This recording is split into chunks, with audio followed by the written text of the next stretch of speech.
Well, happy Friday, everyone. I hope you're doing great. Well, today in our reading, we're going to be reading parts of Genesis 31, and we're going to find out a little bit about envy and how that is not good to have envy in your life. Hi, I'm Pastor Mark with Heights Christian Church, and we are going through the Bible in 5 years, and we would love for you to join us and be a part of that on a daily basis. Subscribe to our channel. And on a daily basis, you'll get notifications, and you'll be reading the scriptures together with us. Not only me, not only you, but the members of Heights Christian Church as we go through the Bible. It's a 5-year program, but we take little bits and pieces, and as we read the scriptures, it helps us to become more like Jesus. All right, well, let's dive into Genesis 31. And let's read it together. Jacob heard that Laban's sons were saying, "Jacob has taken everything our father owned and has gained all this wealth from what belonged to our father." And Jacob noticed that Laban's attitude toward him was not what it had been. Then the Lord said to Jacob, "Go back to the land of your fathers and to your relatives, and I will be with you." So Jacob sent word to Rachel and to Leah to come out to the fields where their flocks were.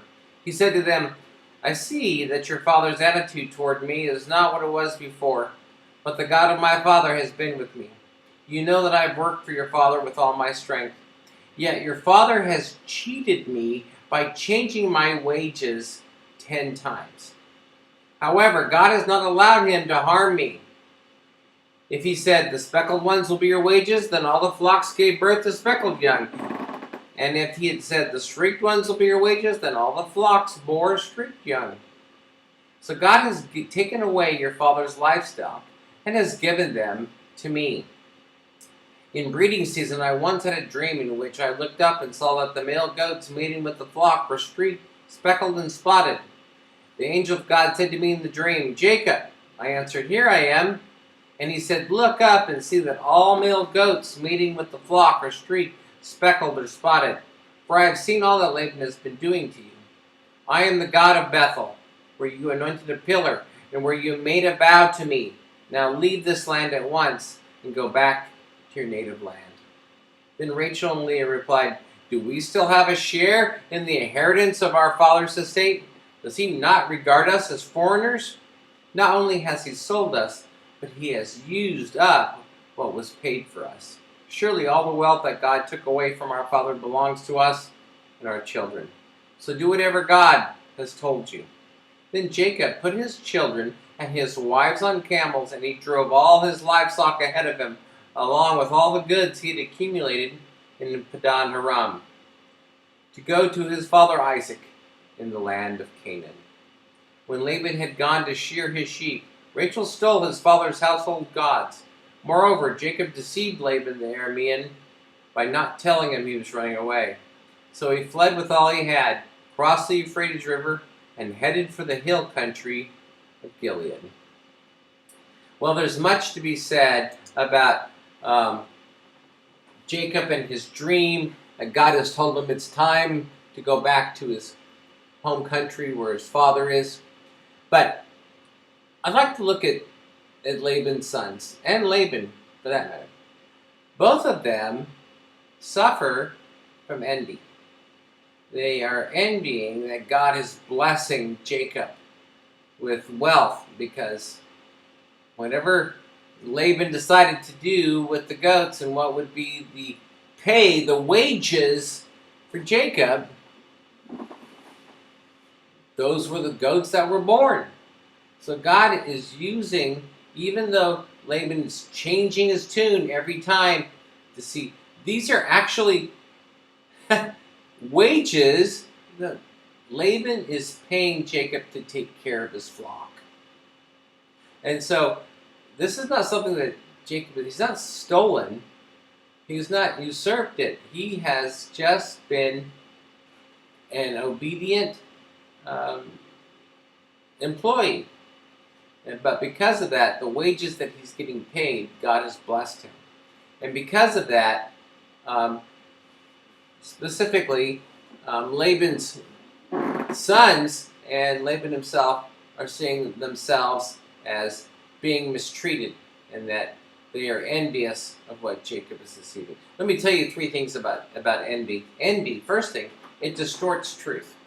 Did you read the fact that Jacob's sons Laban's sons are saying, well, Jacob stole this from my father. That's not true. These were wages that were supposedly paid to Jacob for the work that he had done. That's not truth. And so when you envy, then all of a sudden it distorts truth and you begin to make up your own way of lies from the truth. The second part is that envy poisons relationships. The way Laban had looked at Jacob for years, close to 20 years. Now Laban is now looking at Jacob in a bad light. They are no longer that close-knit uncle and son-in-law that they'd been for years. And because envy got in the way and it destroys relationships. It also causes divisions. Because Jacob sees clearly that this is not going to end well, and he's listening to God in his dream. He knows it's time to leave. So there's a division created, and it was because of the envy of Laban's sons and Laban. Anyway, so be careful, my friends, when you are living your life, that you don't get envious of things. You know what? As I've said before, when you look and you get envious, you need to be grateful for the things that God has given you. You know what? God will not give you too much. And He will not allow you to make other things a God instead of God. Listen, I'm not sure, personally, that I could handle wealth, because I'm not sure that I would do it wisely. And so maybe that's a good thing that I'm not a millionaire. Maybe that's a good thing. Because if I was, maybe I would be putting all of my trust in my wealth and not on God. And I want to put my trust in God no matter what. No matter what.